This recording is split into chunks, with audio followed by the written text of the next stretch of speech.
Islamic extremists often attack Egyptian churches during Christian holidays, but not this year. Easter services like this one, led by Pope Tewodros at Cairo's St. Mark's Cathedral, proceeded without incident.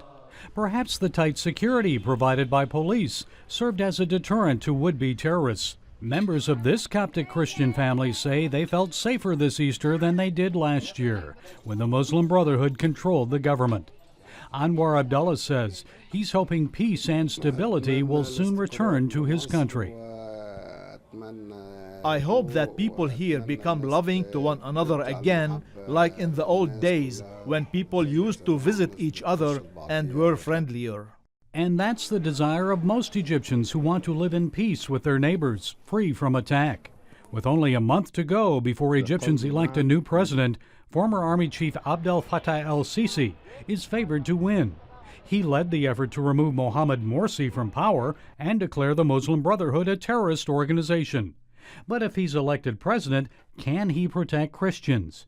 CBN News contributor Raymond Ibrahim says Christians may still experience violence. There's a mob mentality. There's been one for quite a while, and no matter what, who's in charge of the government, the Muslim Brotherhood, the military, Sisi, or so forth, you have the mob that's, easily provoked, and then behind the mob, you have the Islamic clerics, specifically the Salafis, who incite the mob. And the government may be unable to stop them. Ibrahim says attacks against Christians and their churches usually happen on Fridays, the Islamic day of prayer. That's when enraged militants cast their wrath on non-Muslims. And you have one example. This is Mary George. Tell us about Mary George. What happened to her?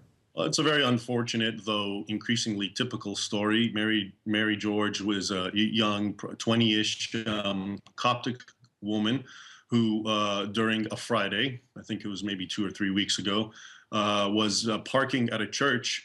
Her cross identified her, the cross in her rearview mirror of her car. Her car was rampaged, attacked. She was pulled out, beaten, tortured, and killed. She was there doing a very Christian thing, basically bringing medicine for an elderly woman who was in need of it.